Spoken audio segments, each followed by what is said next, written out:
واقعی عقلمند خواتین اس بیان کو سنیں گی تو وہ جو مسکنسپشن پیدا کیا جاتا ہے کہ جناب اسلام میں عورتوں کو آزادی نہیں ہے، جناب اسلام میں عورتوں کے لیے گھٹن ہے، اللہ اکبر، ذرا پہلے اسلام سے پہلے کے حالات پڑھو اور اس کے بعد اسلام کے آنے کے بعد عورتوں کو کیا شاندار مقام میرا دین دیتا ہے۔ اللہ کے نبی نے دا بیسٹ لوگوں کی جب مثال بیان کی، بہترین لوگوں کی مثال بیان کی، تو نبی پاک فرماتے ہیں، ترمذی کی حدیث ہے، سب سے بہتر وہ ہے جو اپنے اہل کے لیے بہتر ہو، یعنی اپنی فیملی کے لیے بہتر ہو، اور آقا فرماتے سنو میں تم سب سے زیادہ اپنے اہل کے لیے بہتر ہوں۔ نبی پاک سب سے زیادہ اپنی فیملی کے لیے بہتر۔ نبی پاک علیہ الصلوۃ والسلام سے ایک شخص نے پوچھا، حضور شوہر پر بیوی کا کیا حق ہے؟ تو آپ نے فرمایا جب وہ کھائے یعنی شوہر کھائے تو بیوی کو کھلائے، جب لباس پہنے اسے بھی پہنائے، اس کے چہرے پر نہ مارے، اسے بدصورت نہ کہے، اور اگر سمجھانے کے لیے اس سے علیحدگی کرنی پڑے تو گھر میں ہی علیحدگی کرے۔ اللہ اکبر۔ ایک بار حضرت عمر فاروق رضی اللہ عنہ کی بارگاہ میں، سنیے گا، بڑا دلچسپ واقعہ ہے۔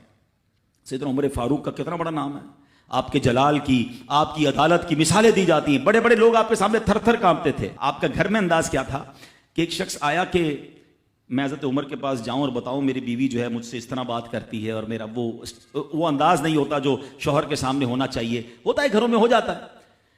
تو حضرت عمر کے دروازے پر پہنچا نا، تو اندر سے اسے سیدنا عمر فاروق رضی اللہ تعالیٰ عنہ کی زوجہ ام کلثوم رضی اللہ تعالیٰ عنہ کی ناراضگی کی عالم میں گفتگو کرتے ہوئے سنا۔ وہ حضرت عمر سے بات کر رہی تھی، تو وہ شوہر سوچنے لگا کہ میں تو اپنی بیوی کی شکایت لے کر آیا تھا، حضرت کے تو گھر کا بھی معاملہ ہی ایسا ہی ہے۔ تو وہ کہتے میں واپس ہونے لگا، حضرت عمر نے بلا لیا، کہ کیوں آئے تھے؟ تو کہا کہ میں تو حضرت اپنی بیوی کی شکایت کرنے آیا تھا، مگر میں آپ کے دروازے پر آیا، آپ کا بھی معاملہ ہی ایسا ہی ہے، تو میں سمجھ گیا ہم دونوں ایک ہی معاملے میں ہی ہیں۔ اب حضرت عمر نے جو ان کی تربیت فرمائی نا، آپ نے فرمایا میری بیوی کے مجھ پر چند رائٹس ہیں، چند حقوق ہیں، مجھے اس سے چند فائدے حاصل ہوتے ہیں جس کی بنا پر میں اس سے درگزر کرتا ہوں۔ پہلا یہ کہ یہ میرے لیے جہنم کی آڑ ہے، میرا دل اس کی وجہ سے حرام کاموں سے بچا رہتا ہے۔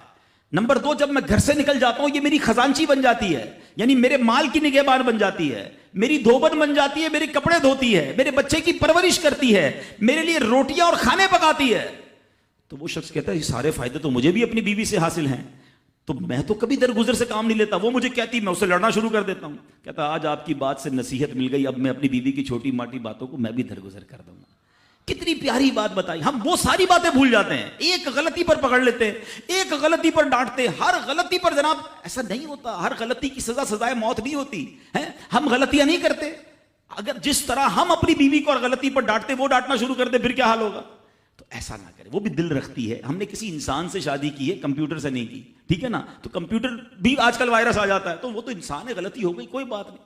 تو سبحان اللہ، اتنا پیارا مذہب ہے۔